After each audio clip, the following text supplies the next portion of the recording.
오늘 하세나 본문은 열왕기하 12장 1절에서 21절까지의 말씀입니다.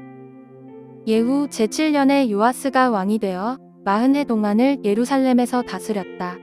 그의 어머니 시비야는 브엘세바 사람이었다. 요아스는 여호야다 제사장이 가르쳐준 대로 하였으므로 일생 동안 주님께서 보시기에 올바른 일을 하였다. 다만 산당을 제거하지 않아서 백성이 여전히 산당에서 제사를 지내고 향을 피웠다. 요아스가 제사장들에게 말하였다. 주님의 성전에 들어오는 모든 헌금, 곧 일반 헌금과 의무적으로 부과된 헌금과 자원하여 주님의 성전에 가져오는 헌금을 모두 제사장들이 각 담당 회계로부터 받아서 성전에 수리할 곳이 발견되는 대로 그 수리할 곳을 모두 고치도록 하십시오.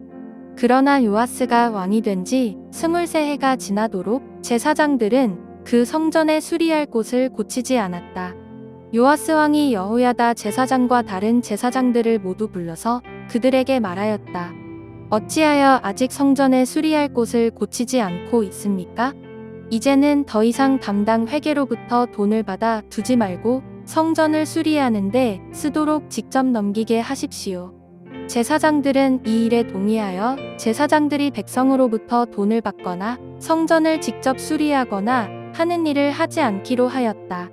제사장 여호야다는 괴를 하나 가져다가 그 뚜껑에 구멍을 뚫어 주님의 성전으로 들여와서 오른쪽 곧 제단 곁에 그것을 놓았다.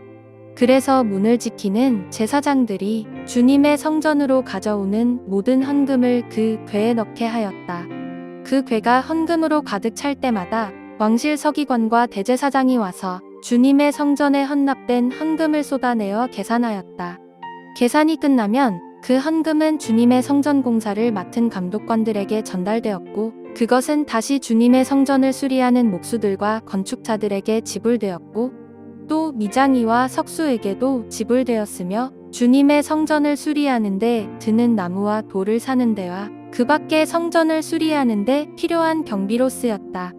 주님의 성전에 헌납된 그 헌금은 주님의 성전에서 쓸 은대접들과 부집게와 대접들과 나팔 등의 금그릇이나 은그릇을 만드는 데 쓰이지는 않았다.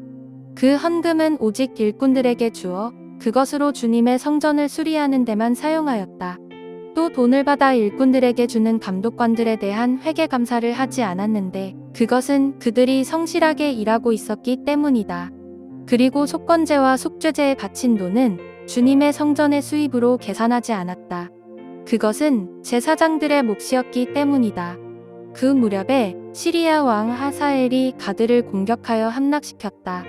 그런 다음에 하사엘은 또 예루살렘도 치려고 하였기 때문에 유다 왕 요아스는 앞서 유다를 다스린 여호사밧과 여호람과 아하시야가 주님께 바친 모든 물건과 또 자신이 주님께 바친 것들을 비롯하여 주님의 성전과 왕실 창고에 있는 모든 금을 시리아 왕 하사엘에게 보냈다. 그러자 하사엘은 예루살렘을 치지 않고 물러갔다. 요아스의 나머지 행적과 그가 한 모든 일은 유다 왕 역대지략에 기록되어 있다. 요아스의 신하들이 영모를 꾸며 실라로 내려가는 길에 있는 밀로의 궁에서 요아스를 살해하였다. 그를 살해한 신하는 시므앗의 아들 요사갈과 소멜의 아들 여호사밧이었다. 그가 죽으니 그의 조상들과 함께 다윗성에 장사하였다. 그의 아들 아마샤가 그의 뒤를 이어 왕이 되었다.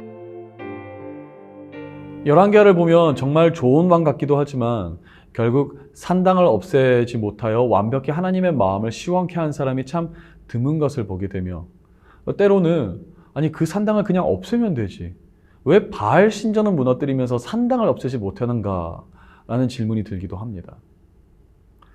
그러나 이 한 나라의 영성뿐 아닌 경제와 백성들의 삶을 책임져야 할 왕의 입장에선 현실적으로 산당을 없앤다라는 것은 그렇게 쉬운 일이 아니었을 것입니다. 당장 나라의 왕비와 태우조차도 우상 문화에 익숙한 이방인들이었기 때문에 나라의 연합과 단결이 늘 고민거리였을 왕에겐 산당을 없앤다라는 것은 이 민족 간의 갈등을 부추기는 일처럼 느껴질 수밖에 없었기 때문입니다. 더불어 신약을 읽어보셔서 아시겠지만 성전은 종교적 위치인 동시에 경제적 위치였습니다. 각종 재물과 물건의 장사가 활발히 이루어지는 곳이었기에 산당을 없앤다라는 것은 당장 주민들과 인근 경제에 큰 타격을 줄 수 있는 행위나 마찬가지로 여겨졌습니다.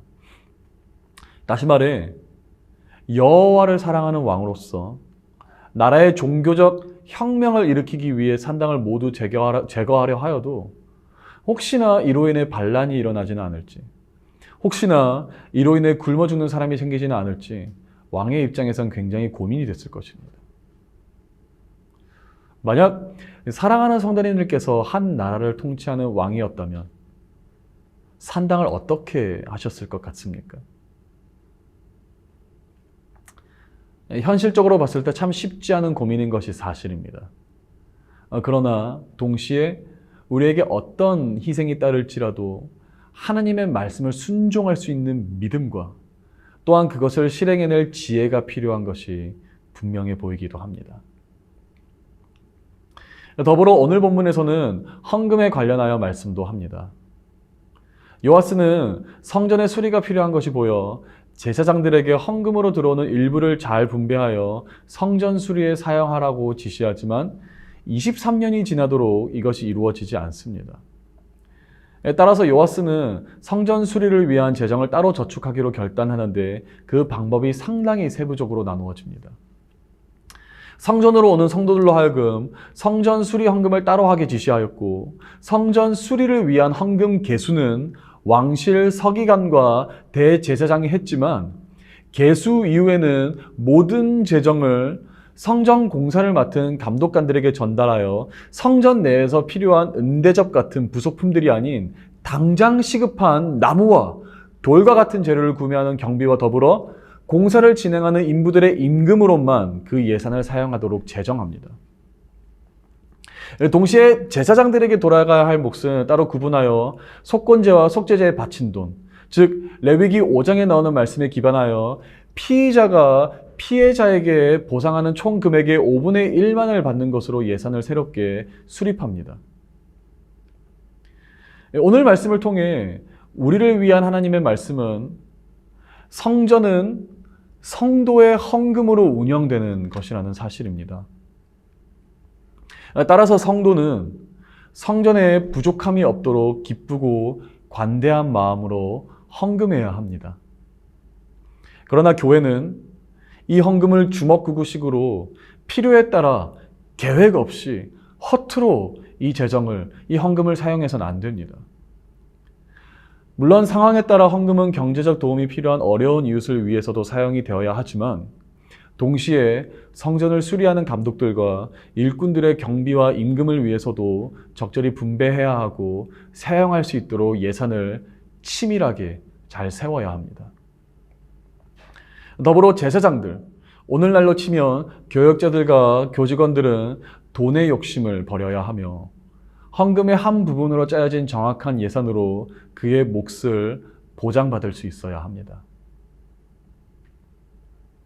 혹시 지금까지 삶의 여러 가지 상황과 생각들로 인해 헌금을 따로 하지 못하고 계셨다면 오늘 말씀을 기회 삼아 교회의 여러 사역과 목적을 위한 헌금을 다시 시작할 수 있기를 주님의 이름으로 축복합니다.